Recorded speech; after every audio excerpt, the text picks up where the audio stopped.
하나님 우리가 풍성한 복을 누리기를 원하십니다.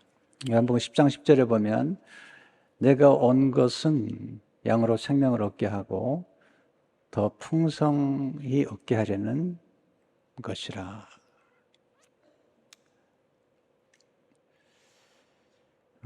많은 사람이 하나님이 자신에게 이미 주신 풍성한 복을 모르고 사는 분들이 많이 있어요. 슬픈 일이죠. 깨닫는 것이 은혜인데요. 가장 지혜로운 사람은 자신이 소유한 것을 아는 것입니다. 많은 사람들이 자신이 소유한 것을 잘 몰라요. 또 다른 사람이 소유한 걸 부러워하다가 자신이 소유한 것을 하찮게 여기거나 폄하하는 분들이 있습니다. 그것도 지혜롭지 않습니다. 어떤 사람은 자신이 주신 풍성한 복을 누리지 못하고 살아가요. 이것도 슬픈 일이죠. 누가복음 15장에 보면 탕자의 비유가 나오는데 거기에는 작은 아들도 탕자로 나오지만 자세히 보면 큰 아들도 탕자예요. 큰 아들의 문제는 아버지에게 받은 복을 누리지 않은 죄. 동생이 돌아왔을 때 아버지한테 얘기하잖아요. 내가 아버지의 명을 어긴 것이 없거늘 내가 아버지 앞에서 노예처럼 살았는데 내가 순종하지 않은 게 없는데 송아지 한 마리 잡아주지 않았습니다. 근데 이렇게 허랑방탕하고 모든 재산을 탕진하고 아버지의 유산을 미리 받아 탕진한 아들이 돌아왔는데 당신의 아들이 돌아왔는데 이렇게 잔치를 베푸십니까? 아버지가 아들에게 왜 누리지 않았느냐? 왜 노예처럼 살았느냐? 왜 종처럼 살았느냐? 내가 자녀고 내가 내게 모든 걸 줬는데 왜 누리지 않았느냐? 누리지 않는 것도 죄죠. 가끔 교회에서도 제가 신앙생활 보면 지나치게 경건을 추구하는 분들이 분노가 많아요. 내가 얼마나 경건하게 살았는데 얼마나 기도도 많이 하고 헌신도 많이 하고 이랬는데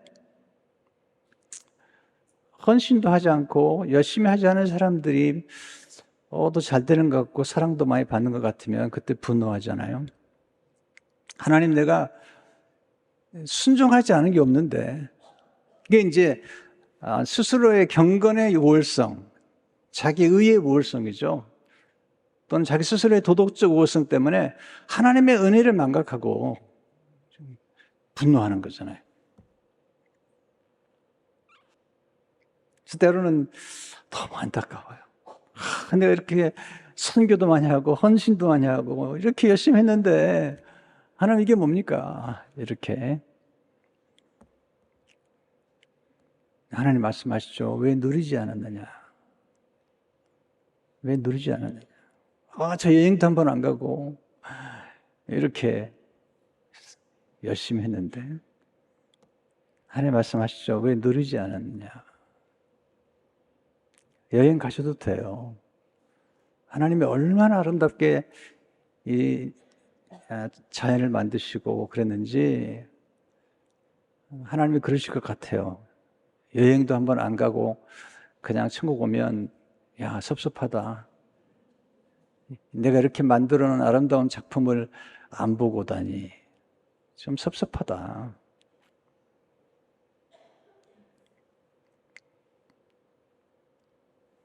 하나님이 우리에게 말씀을 주셨죠. 신명기 6장 24절을 보게 되면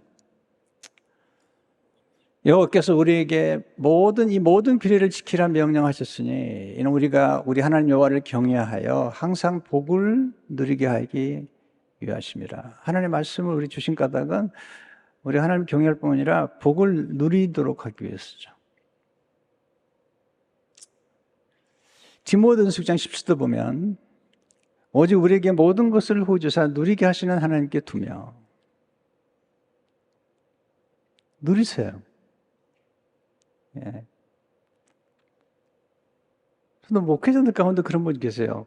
너무 헌신을 많이 했는데 나중에 가서는 너무 화가 나가지고 내가 어떻게 헌신했는데 이럴 수가 있냐고 그런 분들을 보면서 요즘 제가 목사님들 만나면 그런 얘기 합니다. 누리십시오.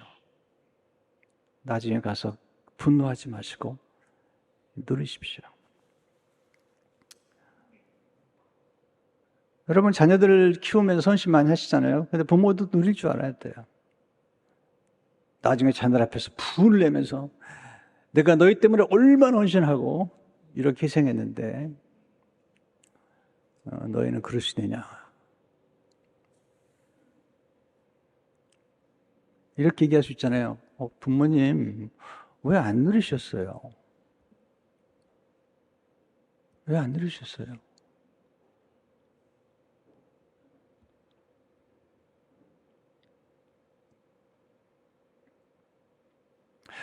근데 복을 누리는 것도 중요하지만 복을 유지하는 게 참 중요해요.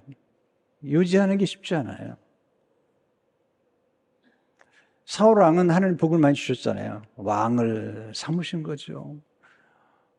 아무나 왕이 됩니까? 엄청난 복을 받았는데 그게 주신 은혜와 주신 직분을 소홀히 여기니까 하나님 그를 버리시죠. 네, 말씀하시죠. 그 하나님의 말씀을 버렸으므로 여호와를 버렸어요. 하나님께 드린 예배를 소홀히 하고 하나님 말씀을 버림으로 하나님 버림을 받았어요.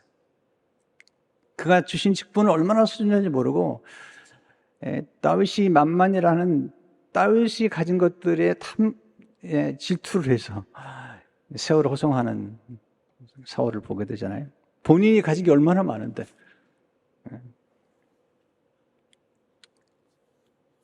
하나님의 궁극적인 관심 우리가 축복을 받아 또 누리고 그걸 유지하고 나눌 줄 알아야 돼요.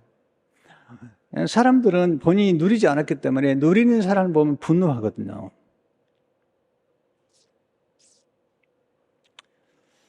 참 누려봐야 돼요. 누려봐야지 누리는 사람들 정죄하지 않아요.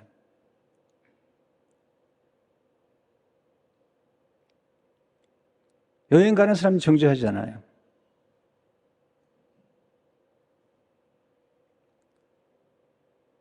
우리는 하나님께서 우리 삶의 전체적인 총체적인 삶을 통해서 어떻게 우리에게 원하시는지를 아는 게 필요하잖아요.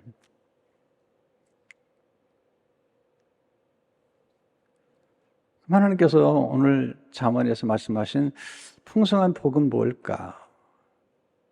또 풍성한 복을 누린 지혜는 뭘까? 사실 이 말씀을 제가 처음에 준비할 때는 물질적인 복에 대해서 얘기하려고 그랬는데 하나님께서 말씀 준비하는 중에 완전히 바꿔버리셨어요. 하나님께서 제게 다른 음성을 주신 거예요. 그래서 잠언에 들어있는 풍성한 복이 무엇인가를 하나님 보여주시면서 이 말씀을 전하라고 주신 거예요. 첫째로 하나님은 집을 통해 풍성한 복을 누리기를 원하십니다. 집. 우리가 사는 집이 소중한 거죠. 집이 크고 작은 게 문제가 아니라 집이 소중한 거죠. 집은 단순한 건물이 아니에요. 가족이 함께 모여 사는 삶의 터전이죠. 집은 안식처입니다. 우리 여행을 즐기지만 여행을 떠난 날부터 그리운 게 집이죠. 여행이 즐거운 것은 돌아올 집이 있기 때문이에요. 집보다 좋은 곳은 없습니다. 우리가 나이가 들수록 어릴 적에 살았던 집을 동경하는 경향이 있고 귀소 본능, 어릴 적에 고향이나 그리고 집을 그리워하는 게 있습니다. 얼마 전에 한 장로님께서 자녀들과 손주들 다 데리고 한국에 가셔서 장로님께서 어릴 적에 성장했던 집을 이렇게 다 보여주시고 오셨다는 얘기를 들었습니다. 오늘 성경에 보니까 집은 지혜와 명철로 세워진다. 3절에 보니까 집은 지혜로 말미암아 건축되고 명철로 말미암아 견고하게 되며. 건축도 중요하지만 견고하게 되는 것도 중요한 거잖아요. 많은 집들이 흔들리고 있잖아요. 많은 가정이 흔들리고 있잖아요. 4절에 보시면 방들은 지식으로 말미암아 각종 귀하고 아름다운 보배로 채우게 되느니라. 집을 건축한다는 것은 단순하게 건물을 세우는다는 게 아니고 행복한 가정을 세우는 것입니다. 근데 이것은 우리 스스로의 노력만 가지고 되지 않아요. 하나님이 도와주셔야 돼요. 여기에 우리가 정확하게 이해해야 될 부분이 있죠. 시편 127편 1절을 보게 되면 여호와께서 집을 세우지 아니하시면 세우는 자의 수고가 헛되며 여호와께서 성을 지키지 아니하시면 파수꾼의 깨어있음이 헛되도다. 자문의 행복한 가정을 위해서는 슬기로운 아내가 필요하다고 말하죠. 근데 슬기로운 아내는 하나님이 허락해 주셔야 한다는 거예요. 잠언 19장 14절을 보니까 집과 재물은 조상에게서 상속하거니와 슬기로운 아내는 여호와께로서 말미암느니라. 그러니까 슬기로운 아내를 만난다는 것은 굉장히 축복인 거죠. 하나님께로부터 주신 거잖아요. 잠언 18장 22절 보니까 아내를 얻는 자는 복을 얻고 여호와께 은총을 받는 자니라. 잠언 30장 10절을 보니까 누가 현숙한 여인을 찾아 얻겠느냐. 그의 값은 진주보다 더하니라. 현숙한 여인, 진주보다 귀하대. 우리 교회에 최현숙이라고 하는 집사님이 계세요. 이름이 너무 좋은 것 같아요. 현숙.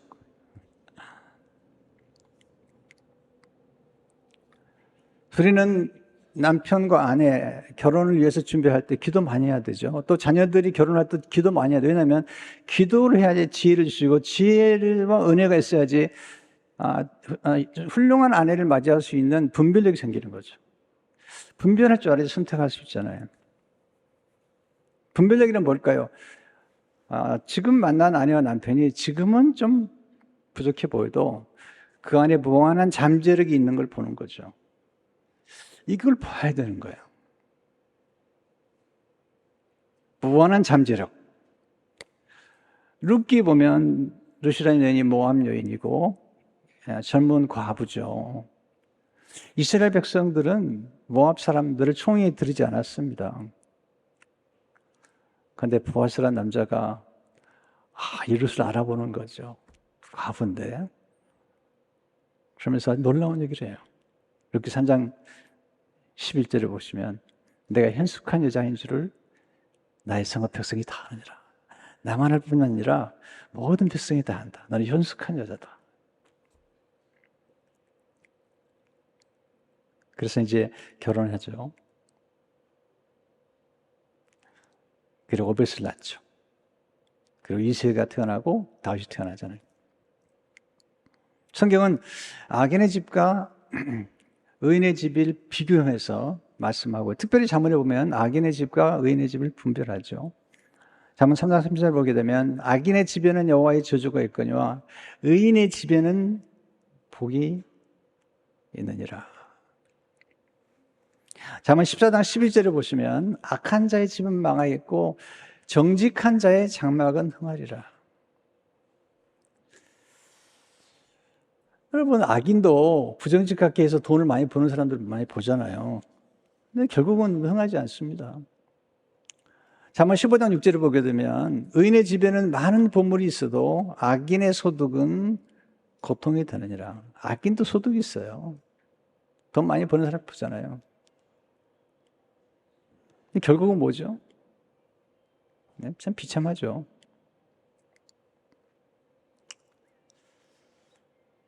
집에 하나님의 복이 머물고 하나님의 은혜가 머무는 집이 정말 좋은 거예요. 저는 이제 가끔 집을 방문하거나 또는 이제 하나님의 집인 교회를 방문했을 때 어떤 집은 참 따뜻해요. 어떤 집은 너무 차가워요. 어떤 교회는 싸늘해요. 아주 차갑고 냉정하고 아주 인색하고 그런 교회들이 있어요. 어떤 교회는 따뜻해요. 아주 제너러스해요. 교회가 부흥하는 거예요.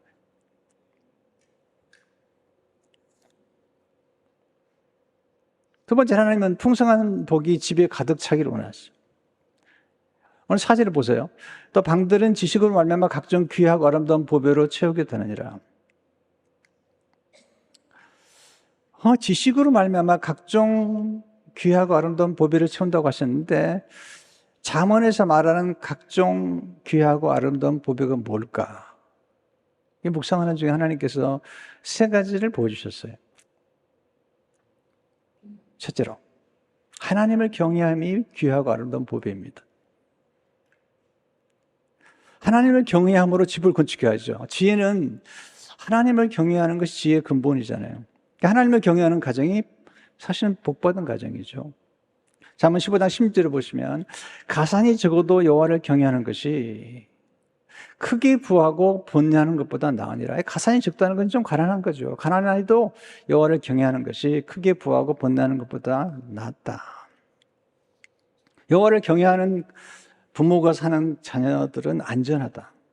잠언 14장 26절을 보니까, 여호와를 경외하는 자에게는 견고한 의뢰가 있나니 그 자녀들에게 피난처가 있으리라. 가정은 피난처 같은 것이죠. 안식처 같은 거죠. 생명의 샘이 넘치는 것이죠. 잠언 14장 27절을 보게 되면, 여호와를 경외하는 것은 생명의 샘이니 사망의 그물에서 벗어나게 하느니라. 그러니까 여호와를 경외한다는 게 중요해요. 여호와를 경외하는 사람의 특징은 뭐냐면 겸손해요. 겸손한 사람은 존귀케도 돼요. 잠언 15장 30절을 보게 되면, 여호와를 경외하는 것은 지혜의 훈계라 겸손은 존귀의 길잡이니라. 하나님은 교만한 걸 제일 싫어하십니다. 이렇게 하나님을 경외하고 겸손하면 나머지가 다 따라오게 돼 있어요. 여러분, 여러분이 추구한다고 재물이 뭡니까? 돈이 얼마나 빨리 날개를 달고 달아가는데 못 따라갑니다. 잠언 22장 4절의 말씀을 제가 참 좋아해요. 겸손과 여호와를 경외의 보상은 재물과 영광과 생명이니라. 여호와를 경외하는 게 보배라고 이사야는 말하죠. 이사야 33절을 보게 되면, 내 시대에 평안함이 있으며 구원과 지혜와 지식이 풍성할 것이니 여호와를 경외함이 내 보배니라. 두 번째, 가정의 화목이 귀하고 아름다운 보배입니다. 화목. 아무리 소유가 넉넉해도 화목하지 않고 판나 싸우는 가정은요, 그건 불행한 겁니다. 잠언 20장 9절을 보게 되면, 다투는 여인과 함께 큰 집에 사는 것보다, 이것만 이렇게 읽으면 안 돼요. 다투는 남자와 함께 큰 집에 사는 것보다, 똑같이 읽어야 돼요. 음막에 사는 것이 나으니라. 다투는 여자, 다투는 남자. 잠언 20장 19절에 보면, 다투며 성내는 여인과 함께 사는 것보다, 다투며 성내는 남자와 함께 사는 것보다 광야에서 사는 것이 나으니라. 그 다음 말씀이 더 놀라워요. 잠언 12장 4절에 보면, 어진 여인은 그 지아비의 면류관이나 역을 끼치는 여인은 그 지아비의 뼈가 썩은 같게 하느니라. 여러분, 이 말씀 잘 안 들을 수 있는데요, 이 공동번역은 이 말씀을 아주 잘 번역했어요. 제가 읽어볼게요. 어진 아내는 남편의 면류관이 됐지만 주책 없는 아내는 등뼈 깔아먹는 벌레와 같다. 이거요, 이렇게도 사실 써야 돼요. 왜냐하면 주로 이게 잠언은 남자가 쓴 거잖아요. 그러니까 이게 남성 위주예요. 이렇게 써야 돼요. 네. 어진 남편은 아내의 면류관이 되지만 주책 없는 남편은 등뼈 갉아먹는 벌레와 같다. 이 주책 없다는 말을 찾아봤어요. 이게 잘 쓰지만 이게 좀 어려워요. 주책 없다는 일정한 줏대가 없이 이랬다 저랬다 하여 몹시 실없다는 뜻입니다. 주책을 떨다, 주책을 부리다, 주책이 심하다. 저도 주책을 좀 부리는데요, 제가 정의하는 주책은 좀 달라요. 이렇게 정의해봤습니다. 그리스도인의 주책은 주께서 책임지는 사람을 의미합니다. 네, 주께서 책임지는 사람, 이게 주책이죠. 화목보다 더 귀한 보배가 있을까, 가정에서. 여러분, 좀 재산이 없어도요, 여러분 화목하십니까? 여러분 복을 받으신 거예요. 세 번째, 용서하는 사랑이 귀하고 아름다운 법이죠. 용서. 가정의 화목을 위해 가장 중요한 것은 용서입니다. 인간은 하나님이 아닙니다. 우리는 연약한 존재고 실수도 하고 실패도 할 수밖에 없는 존재입니다. 때로 주책을 부립니다. 하지만 우리가 서로 용서할 수 있다면 가정은 유지됩니다. 가정은 점점 더 성숙하게 됩니다. 무엇이 영광이죠? 잠언 19장 11절을 보세요. 노하기를 더디하는 것이 사람의 슬기요 허물을 용서하는 것이 자기의 영광이라. 이게 잠언의 말씀입니다. 허물을 용서해 주는, 남편과 아내의 허물을 용서해 주는 것, 이게 영광입니다. 다른 사람의 허물을 용서해 주는 것, 영광이죠. 이게 덕이죠. 그릇이 커지는 거예요. 다른 사람의 허물을 드러내는 것이 아니라 용서해 주고 덮어주는 것, 이럴 때 사람이 커지는 거예요. 잠언 10장 12절을 보십시오. 미움은 다툼을 일으켜도 사랑은 모든 허물을 가리느니라.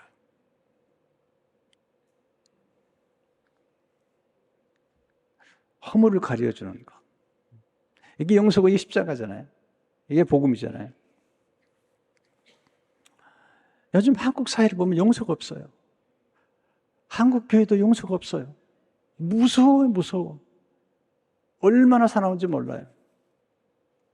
법정 소송이 얼마나 많은지 몰라요. 교회가 용서가 없어요. 복음을 잃어버렸습니다. 지혜를 잃어버렸습니다. 하나님의 은혜를 잃어버렸습니다.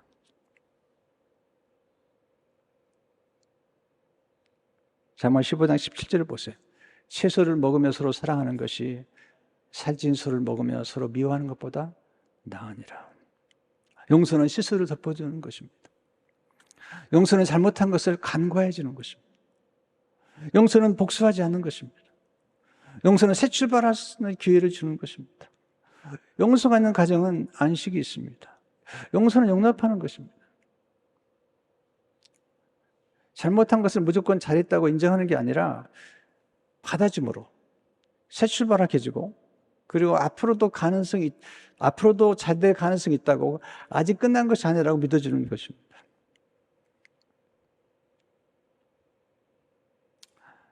제가 미우라 아야코의 책을 참 좋아하는데요. 최근에 그분이 이제 쓴 책들을 가운데 좋은 글들만 모아놓은 글을 긁고 있다가 그분이 쓴 소설 가운데 양치는 언덕에 나오는 용서에 대한 이야기를 읽고 참 감동을 받았어요. 한참 생각하게 됐어요. 제가 읽어드릴게요. 어때 나오미? 다시 한번 로이치와 새롭게 시작해 볼 거지. 이 로이치가 남편인데 외도를 했어요. 그래서 얘기하는 거죠. 얼굴을 숙이고 있던 나오미가 고개를 들었다. 나 자신이 없어요. 왜 용서해 줄 수 없는 거니? 나오미는 입을 다물었다. 남편 얘기를 해요. 나 역시 여자에 약하고 술에 약하기 때문에 언제 어떻게 될지 모릅니다. 가와이 노리코와 관계를 끊는다고 해도 나오미와 새롭게 시작할 자신이 없어요. 로이치는 솔직하게 답했다. 솔직한 남편이죠. 남자란 약한 존재니까 고습계는 로이치 말에 동감했다.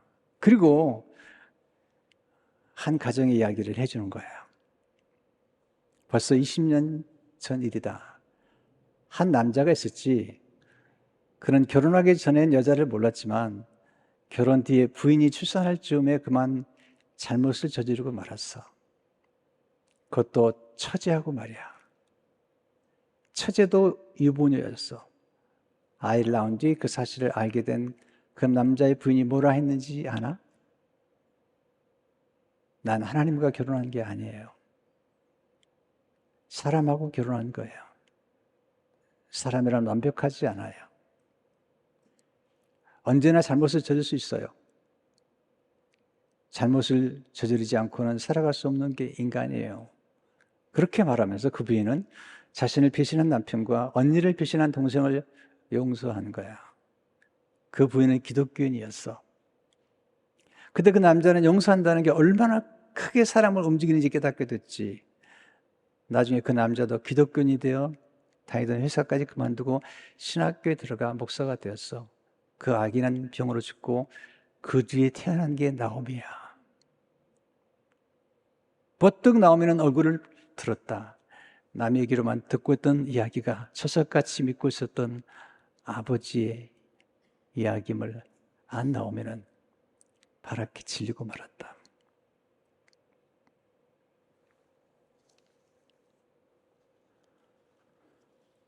물론 모두가 이렇게 살 수는 없죠. 그러나 용서가 얼마나 놀라운 것인지, 하나님 아버지의 용서를 경험한 사람만이 할 수 있는 거예요. 제 인생을 바꾸는 스토리가 있습니다. 목회자로서 전체 목회 초기에는 굉장히 날카롭고 예리하고, 그리고 성도들의 잘못을 지적하면서 변화를 요구했던 사람이에요. 그러다가 누가 보면 15장을 어느 날 읽는 중에 15장에 나오는 아버지의 모습 보면서 제 목회가 변화되었습니다. 탕자가 집으로 돌아옵니다. 호랑방탕했습니다. 아버지가 미리 떼어준 유산을 다 탕진해 버렸습니다. 그런데 아버지를 생각하니까 아버지가 너무 좋으신 분인 거예요. 왜냐하면 아버지 집에서 일하는 품꾼까지도 아버지는 돌보고 사랑하는 거예요.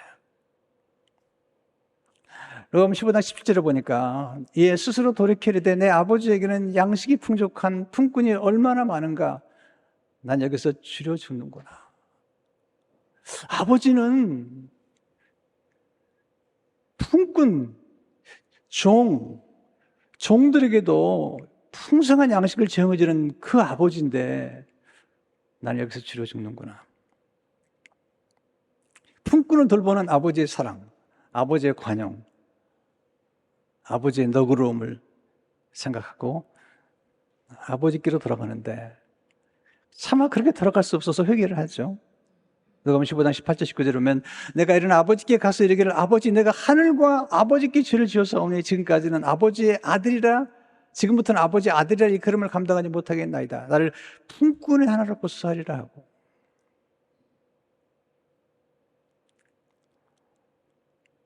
탕자는 지금 더러운 옷을 입고 있습니다. 여러분, 노숙자들에게서 나는 냄새가 많이 힘든다는 것을 아실 겁니다. 근데 노숙자를 사랑하는 사람들은요, 또 노숙자 사역을 하는 분들은 그 냄새를 못 맡은대요. 왜? 사랑하기 때문에. 이 아버지는 탕자에게서 나는 냄새를 못 맡는 거예요. 더러운 옷이 더럽게 보이지 않는 거예요. 아버지가 달려가서 먼저 끌어안고 입을 맞춥니다. 요한 15장 20절을 보게 되면 일어나서 아버지께로 돌아가니라. 아직도 거리가 먼데 아버지가 그를 보고 측은히 여겨 달려가 목을 안고 입을 맞추니. 아버지 눈에는 더러운 옷도 보이지 않습니다. 고약한 냄새도 맡을 수가 없습니다. 아들만 보입니다. 그가 잃어버린 돈 생각하지 않습니다. 모든 걸 돈만 가지고 얘기하지 마세요.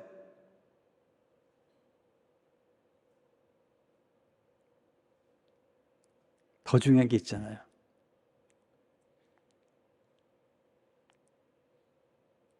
아버지 저 이제 품꾼의 하나를 써달라는데 그렇게 얘기하지 않아요.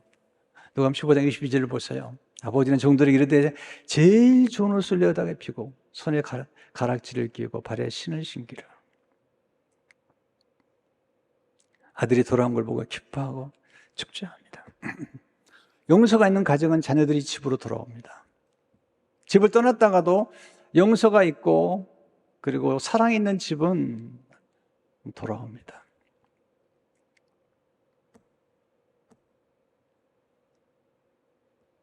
후안 카를로스 오르티즈 목사님, 제자입니까라는 책을 써서 참 유명한 분이죠.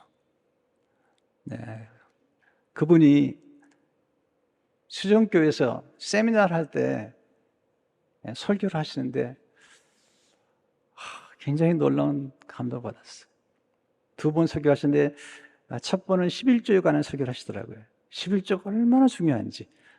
청교도의 제2의 축복, 제2의 복음은 11조라는 사실을 강조하면서 제자도로 하신 분이 그걸 설교하시고, 두 번째는 영서가 얼마나 중요한지.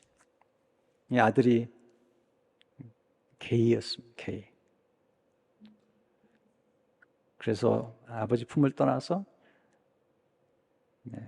에이즈에 걸렸습니다. 에이즈에 걸렸어요.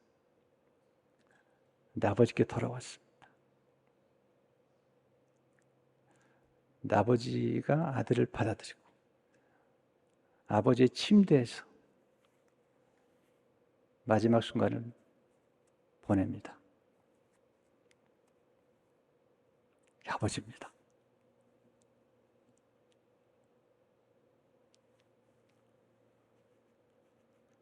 빌리그레 목사님 딸 하나가 이혼했어요. 이혼하자마자 너무 힘드니까 좀 공간을 뒀으면 좋겠는데 어떤 교회 참석했더니 어떤 멋있는 남자를 만나서 또 그 목사님이 또 소개를 해가지고 급히 결혼을 다시 한 거죠. 그때 아버지 어머니가 조금 기다렸다 하면 어떻겠니? 엄마 아빠 내가 얼마나 외로운지 아빠 모르시죠? 그리고는 급히 재혼을 한 거죠. 만났더니 남자가 아주 악한 남자였어요. 교회에서는 굉장히 친절한데 악한 남자였어요.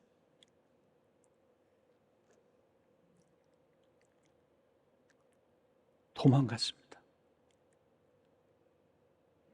그 폭력적인 남자 앞에 무서워서 죽게 생겼습니다. 도망갔어요. 그리고 아버지한테 연락을 드리고 어머니한테 연락을 드리고 아버지가 계신 곳으로 갔습니다. 거기는 이제 빌리그레 목사님 머무는 곳은 꽤 넓은 장소고 이제 그 센터가 있는, 그리고 이제 아버지 집이 언덕이 있는데 올라갔는데 아버지가 기다리고 있습니다. 그리고 꼭 껴안으면서 웰컴 홈, 잘 왔다. 빌리그레 목사님이 소천 받으시고 그리고 장례식에서 그 딸이 나와서 눈물을 흘리면서 우리 아버지가 이런 분이었다고, 내가 그렇게 실수하고 잘못하고 집에 돌아왔는데 집 밖에 나와서 나를 기다리고 나를 껴안아줬던 아버지, 이 우리 아버지라고.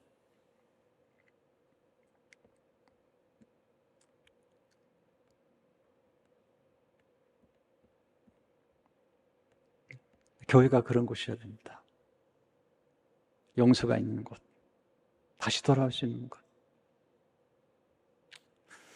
가끔 우리 교인들이 이제 이사를 가거나 부득이한 경우에 타주로 가거나 또는 부득이한 이유 때문에 교회를 떠나셨다가 다시 돌아오면 제가 너무 감사해요. 너무 감사하고 너무 기뻐해요. 왜 그럴까요? 우리 목사님한테 가면 목사님이 품어줄 거야. 또 받아줄 거야. 라고 생각했기 때문에 온 거잖아요. 너무 기뻐요. 너무너무 환영을 해요. 마지막으로 지혜란 하나님 아버지 집에서 풍성한 복을 누리는 것입니다. 성도에게는 가정이란 집이 있고 또 하나는 교회라는 집이 있죠. 아버지의 집. 구약의 성도들은 아버지의 집을, 하나님 아버지 집을 사모했는데 그게 성전이죠. 성전이 하나님의 집이에요. 아버지의 집이에요. 시편 139편 2절에 보면 여호와의 집, 우리 여호와의 성전, 곧 우리 하나님의 성전 뜰에 있는 너희여, 여호와의 집, 하나님의 집을 사모했어요. 시편 65편 4절에 보면 주께서 택하시고 가까이 오게 하사 주의 뜰에 살게 하신 사람은 복이 있나이다. 우리가 주의 집, 곧 주의 성전의 아름다움으로 만족하리이다. 여러분, 성도들에게는 하나님의 집이 있는 거죠. 여호와의 집이 있는 거죠. 시편 20편 4절에 보면 내가 여호와께 바라는 한 가지 일 곧 그것을 구하리니 곧 내가 내 평생에 여호와의 집에 살면서 여호와의 아름다움을 바라보며 그의 성전에서 사모하는 그것이라. 하나님은 내 집은 만민이 기도하는 집이라고 이사야 50장 7절에 말씀하셨어요. 교회는 만민이 기도하는 집이죠. 주의 집에. 네. 이건 우리 가정에 없는 것이 주의 집에 있는 거죠. 시편 38절을 보게 되면 그들이 주의 집에 있는 살진 것으로 풍족할 것이며 주께서 주의 복락의 강물을 마시게 하시리다. 하나님의 성전에 있는 살찐 것. 이게 뭐죠? 하나님의 말씀이죠. 복락의 강물들을 마시게 하시리다. 이사야 17장 보면 성전 문지방에서 생수가 흘러나갑니다. 그리고 모든 걸 치유하고 회복시킵니다. 나무가 자랍니다. 약재료가 됩니다. 에스겔 47장 12절을 보게 되면 달마다 새 열매를 맺으니 그 물이 성소를 통하여 나옵니다. 그 열매는 먹을만하고 그 잎사귀는 약재료가 되리라. 신약에서 하나님 아버지 집은 어디죠? 교회면 교회. 디모데 3장 15절을 보세요. 만일 내가 지체하며 너로 하여금 하나님의 집에서 어떻게 행하여 할지를 알게 하려 하매니 이 집은 살아계신 하나님의 교회요 진리의 기둥과 터니라.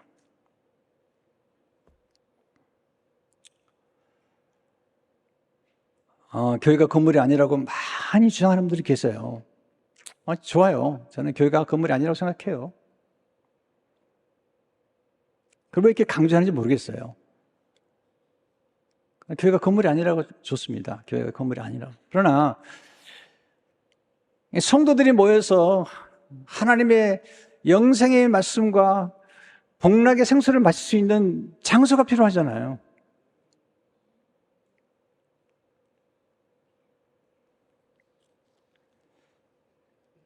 교회는 예수님이 머리가 되는 것이죠. 고린도서 1장 18절을 보시면 그는 몸인 교회의 머리시라 그가 근본이시여 죽은 자들 가운데서 먼저 나신 이는 친히 만물의 으뜸이 되려 하시며 하나님의 아버지의 집인 교회에는 충만한 곳이죠. 풍성한 곳이죠. 특별히 예수님의 몸에서 예수님 몸은 성전이시잖아요. 생수가 흘러나오는데 말씀의 생수, 보혈의 생수, 성령의 생수가 흘러나오는 것이죠. 세상에 줄 수 없는 것을 주는 것이죠. 이렇게 모여서 예배하면서 하늘의 복락을 누리는 것입니다. 교회도 주님이 세우신 주님의 지혜와 명철로 교회를 세우셨어요. 그리고 교회 안에 하나님의 보화가 가득 차게 하셨어요. 성령께서는 지혜와 총명의 영이시죠. 그 성령께서 오순절 다락방에 임하심으로 교회가 시작됐어요. 교회는 하나님의 각종 지혜를 가르쳐주는 곳이에요. 세상보다 비교할 수 없어요. 세상은 다 사라질 것을 가르쳐주지만 우리는 영원한 것들, 영원한 세계를 말해주잖아요. 에베소 3장 16절을 보시면 이는 이제 교회로 말미암아 하늘에 있는 통치자들과 권세들에게 하나님의 각종 지혜를 알게 하려 하심이니. 세상에 줄 수 없는 걸 교회가 주는 거예요. 세상은 영생을 주지 못해요. 구원을 주지 못해요. 예수 그리스도의 성찬을 주지 못해요. 세상은 인간의 가장 근본적인 죄의 문제를 해결할 수 없어요. 사망의 문제를 해결할 수 없어요. 그러나 예수 그리스도의 보혈만이 우리의 모든 죄를 사하고 우리에게 영생을 주는 걸 믿으시기 바랍니다.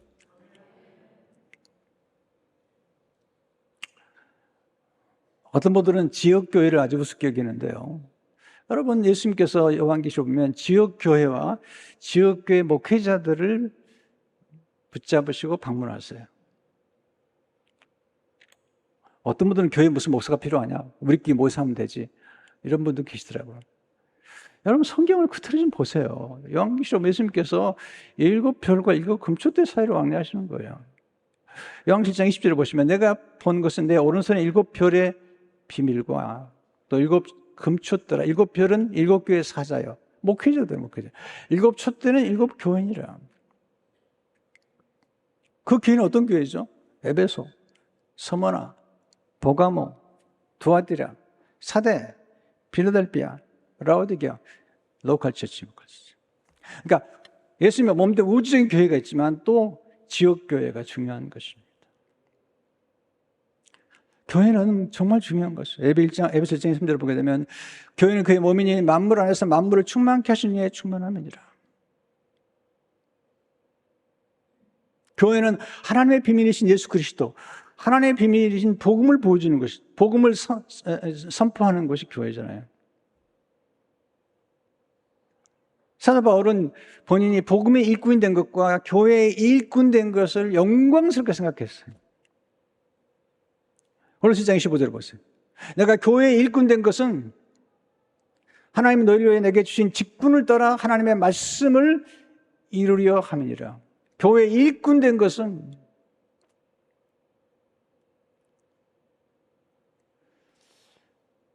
가끔 이렇게 목회하다 보면 교회 일꾼 된 건 아주 우습게 여기는 분들이 계세요. 집사 이렇게. 여러분, 교회 영광을 아십니까?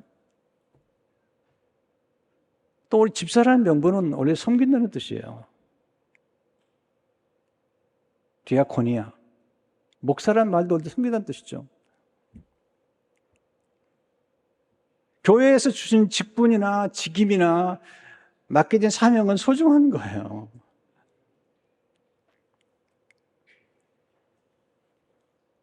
왜 그걸 세상 것과 비교합니까? 세상 것과 비교할 수 없습니다. 세상 건 다 사라지고 마는 겁니다. 그러나 교회는 영원한 거예요. 하나님의 나라, 하나님의 집, 하나님의 집의 일꾼이 된 거죠. 요한계시를 보세요. 성도들의 모습을 보여준 그 장로님들의 헌신, 순교자들의 헌신을 보십니까? 교회 일꾼이 얼마나 소중한데요.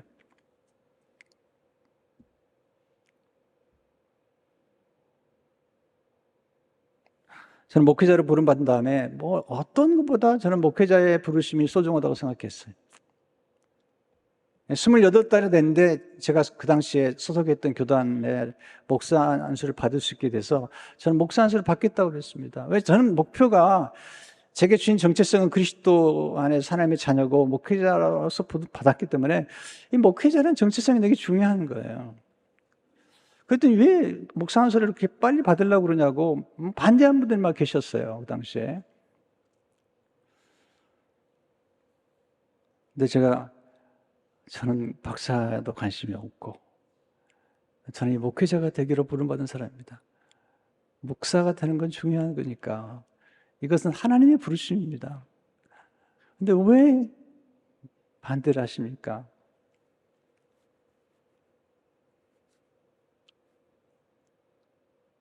너무 젊고 어려서 그러십니까? 하원 의원이 25세부터 가능하잖아요. 상원 의원이면 30세 가능하잖아요. 우리가 교회에서 젊은 목회자들을 어떤 분들은 함부로 막 말도 하고 그러는데 그러시면 안 됩니다. 예수님의 제자들이 다 20대입니다. 진짜 어른이 되시려면 이 젊은 집사님들, 젊은 일꾼들을 존귀히 여길 줄 알아야지 진짜 어른이 되는 겁니다.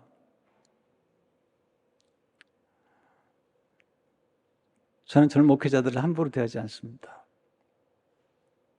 그분들의 신선한 영감, 정말 놀랍습니다.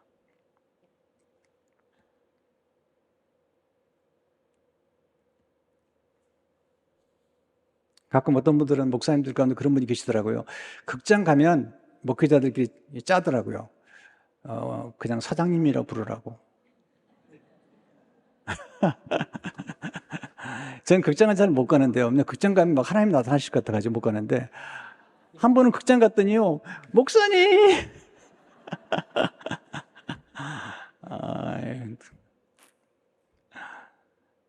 저는 어디 가서 목사님이시죠? 이런 얘기 들을 때마다요, 너무 기쁘게 생각해요.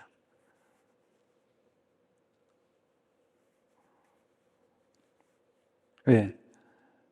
그게 저의 부르심이기 때문에 그래요.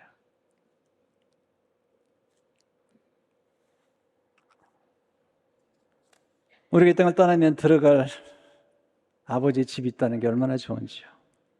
예수님 죽으시기 전에 아버지 집에 얘기하시잖아요. 요한복음 14장 2절 3절을 보게 되면 내 아버지 집에 거할 것이 많도다. 그렇지 않으면 너에게 이르시리라. 내가 너를 위해 거칠을 예배하러 가노니. 지금 예수님께서 천국 가시는 거예요. 나중에 십자가에서 부활하신 다음에 하늘로 올라가시잖아요. 그러면서 거처를 예배하러 가노니 가서 너희를 위해 거처를 예배하면 내가 다시 와서 너희를 내게로 영접하여 나 있는 곳에 너희도 있게 하리라. 예수님은 천국에서 내려오셨어요. 예수님만큼 천국을 아는 분이 없어요. 예수님은 지옥을 아는 분이에요. 하늘에서 내려온 자, 인자 외에는 하늘로 올 자가 없는 거죠. 우리를 하늘로 데려갔은 분은 예수님밖에 없는 거죠.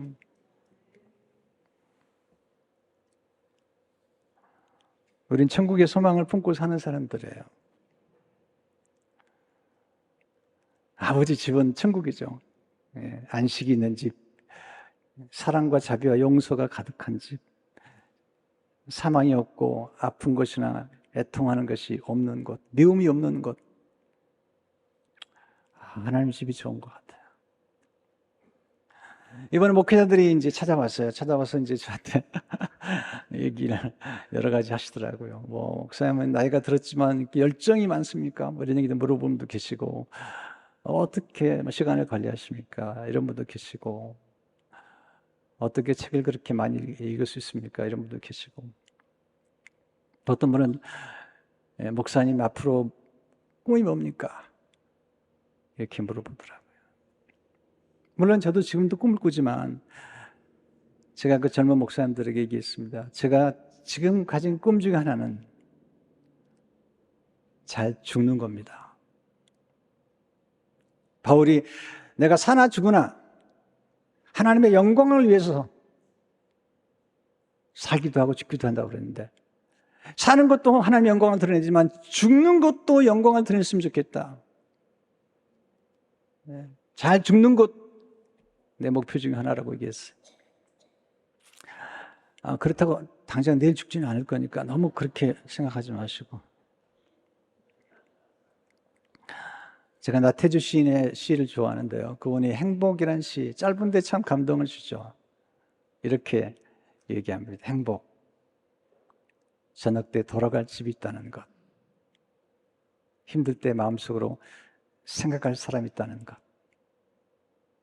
외로울 때 혼자서 부를 노래가 있다는 것. 너무 좋았어요. 근데 저는 이렇게 쓰고 싶었어요. 행복, 죽을 때 돌아갈 천국이 있다는 것. 힘들 때 마음속으로 생각할 주님이 계시다는 것. 외로울 때 혼자서 부를 찬송이 있다는 것. 강준민.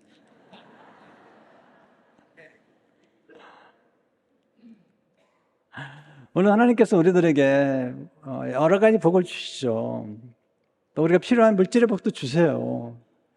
근데 먼저 오늘 제가 말씀드린 진정한 부유함은 뭘까? 하나님을 경외함. 하나님의 말씀을 경외하고 그리고 화목을 추구하는 것. 저는 우리 교회에서 제일 중요하게 여기는 게 화목입니다. 화평입니다. 사랑을 품는 것입니다. 용서하고 허물을 덮어주는 것입니다. 네. 화목과 용서 얼마나 귀한 법인지 모릅니다. 그리고 아버지의 집, 지금은 교회를 소중히 여기십시오. 그리고 이 땅을 떠나면 우리가 갈 집이 있습니다. 네. 그 집 있는 사람은 이 세상을 떠날 때 외롭지 않습니다. 왜냐하면 우리를 사랑하시고 아들까지 내신 아버지가 계신 집이기 때문입니다. 오늘 이 말씀이 여러분의 삶 속에 놀라운 축복이 되시기를 주의 이름으로 축원합니다.